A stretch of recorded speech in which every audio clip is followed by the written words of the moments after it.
Hello and welcome to Wildwestfaces. The following story is about a man named J. William Standifer.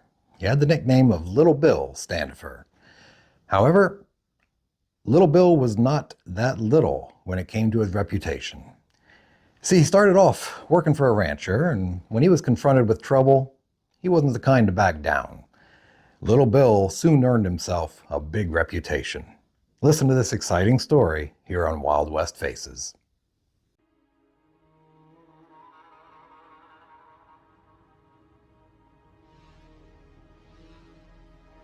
During the early days of raising cattle on the open, unfenced range, cattlemen would often hire protection men. These men acted as the law in areas where there was no law. The protection men didn't work the cattle, but they rode along with the cowboys and took care of any trouble with cattle thieves, troublemakers, or anyone else their employer didn't like. Now, these men didn't drink or gamble with the cowboys, and as one old-timer said, they would never wear two gloves, as they were always ready to draw. Now, in the Texas Panhandle, none were more feared than J. William Little Bill Standifer. He was a small man, with nerves of steel and quick with a gun. In 1879, while still a boy, Little Bill Standifer killed a man at a cattle camp, and at that time he was working for Ike Mullins in Tom Green County, when a man named John Mahan wanted to drive his herd straight through where Little Bill was looking after his small herd grazing on the prairie.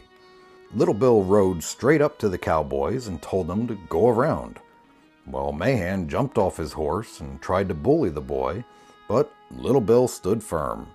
As the other cowboys watched, Mahan went back to his horse and removed a whip, and he then chased Little Bill around while brutally whipping him. Little Bill, bloody and beaten, rode back to the Mullins house and asked for his wages, saying he was leaving his job to kill a man. He rode after the cowboys and found them at camp near Pony Creek. Mahan was on his horse and talking with a group of cowpunchers.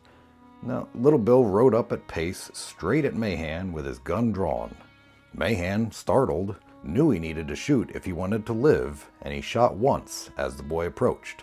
The bullet flew harmlessly over Little Bill's head, and Little Bill returned fire, and the bullet smashed through Mahan's gun hand wrist. Yelling with pain and dropping his gun, he spurred his horse away as quick as he could with Little Bill right behind him. After a minute or two, Mahan's horse dropped with a bullet in its rear leg.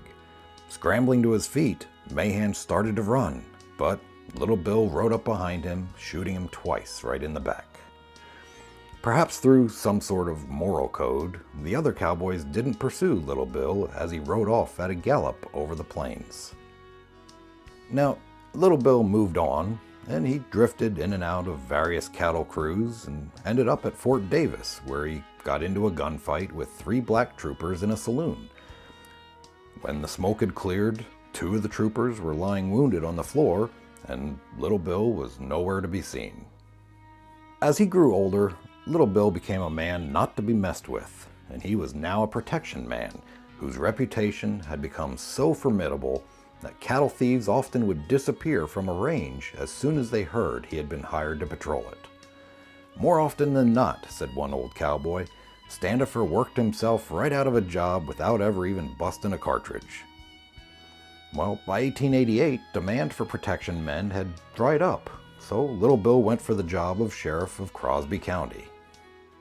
During one trip, when he was bringing in 2 outlaws who had held up a post office, he and his deputy stopped at the ranch house of the VVN Ranch, and he asked the ranch manager who lived there with his wife and children if they could spend the night.